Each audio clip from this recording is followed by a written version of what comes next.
Sagittarius 30, the Pope. Some of us get to live as symbols. Not only the Pope or the President or the Prime Minister, but ordinary people in certain situations carry out a function as the representative of a group consciousness, and they become the spokesperson for that group. It is for them to embody the principles of the group, the purposes of the group, and to speak on behalf of the members. And so their position is not one of personal self-expression all of the time, but actually representative of a different set of qualities than their own. Now, of course, there must be very, very close alignment. You could not have a pope who was Islamic, for example, because the Pope needs to be a Roman Catholic to represent Roman Catholics. So there are some requirements that we have to take on if we're to fulfill a position of centrality or leadership. And when we take that position on, there's a lot more involved than simply being the spokesperson. Very often we get to make policy decisions, or at least influence outcomes of the group. Now, it is not the case that these people are leading the groups. It looks like they are, and they're said to be the leaders of the group. So the Pope is said to be the leader of the Catholic Church, and the President is said to lead the United States. But there's a deeper reality going on. The group itself is a life force, really. It has its own life, and it is not much steered by the leader. It is to some extent in the short term, and sometimes a leader can make large-term policy shifts, but it cannot really fundamentally alter the destiny of the group. Once a group is up and running, there's a tremendous inertia to continue in the way it's been set up to go. Groups are not people in that respect. So when you find yourself in a position of leadership of a group, and we all do. I know that sounds a bit extravagant, but even if you're the householder of a house which comprises yourself and the cat, nevertheless, you've got something other than yourself to take care of. And this is the beginning of group consciousness in this context of being a leader.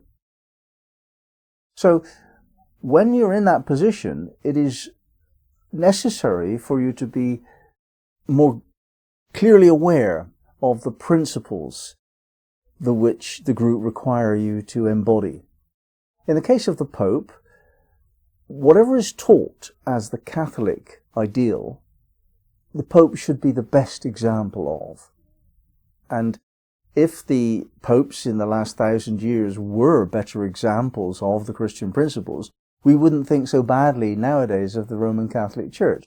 But they weren't. They betrayed the principles they were elected to carry out. And so the institution itself was corrupted by their own personal corruption. The same you can see nowadays in the United States. The leaders, in fact, for quite some time have not been men of integrity. You have to go back to certain characters. I would say FDR was probably a man of some integrity. And I feel that way about John F. Kennedy, and I feel that way about Jimmy Carter. There may be others. But more recently, that's less dependable, whether it's the Pope or the President of America or the Prime Minister of Great Britain or somewhere else. You're expecting those people to be distortions of the principle nowadays. We've been led to realize that when you take a position of power, you're going to be corrupted. Now, this is not the Pope we're talking about. This is us. We are in danger of becoming corrupted by the authority that we hold, by the position we keep, even if it's without authority, such as a film star or a pop star. They do claim authority. But if you're in a role when you receive all of the attention of the group, then that attention is a powerful force, and it really does have the great risk of corrupting us. We have to be authentic. We have to be true to ourselves, or we've lost the game. The game of life There's only one way to win it, and that is to be yourself. Anything else, you miss the point. You've lost. You have to come back and try again. We have to be ourselves. We have to be true to ourselves. Now, there's any number of variations of expressions of that truth.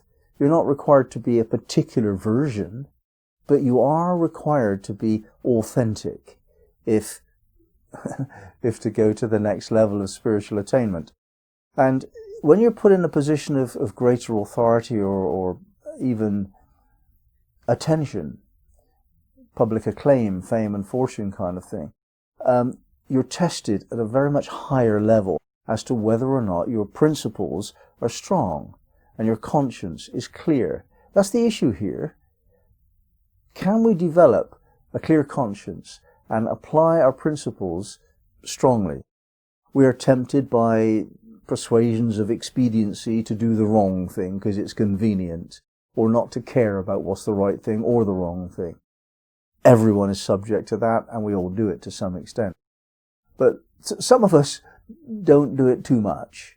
We do the best we can to do the right thing, to live by our principles, to stick to the correct behavior in situations which demand it, even if we're in a position of some influence.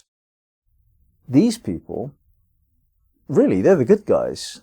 Anything else, really, they're the bad guys. I think the separation that's now occurring between the good guys and the bad guys will depend upon this very principle. Can you express yourself authentically and carry out your own principles? I'm not talking about imposition here of ideas from some religion or community constraints. I'm talking about what you hold to be true. Can you stick to that when push comes to shove? When you're tempted, when you're challenged, when you can't cope anymore, can you stick to your principles or not? If you can, great, well done. If you can't, well, why not? Now, those of us who claim positions of power and influence, we're not necessarily egotists. There's an advantage for a truly authentic spiritual seeker to take a position of importance.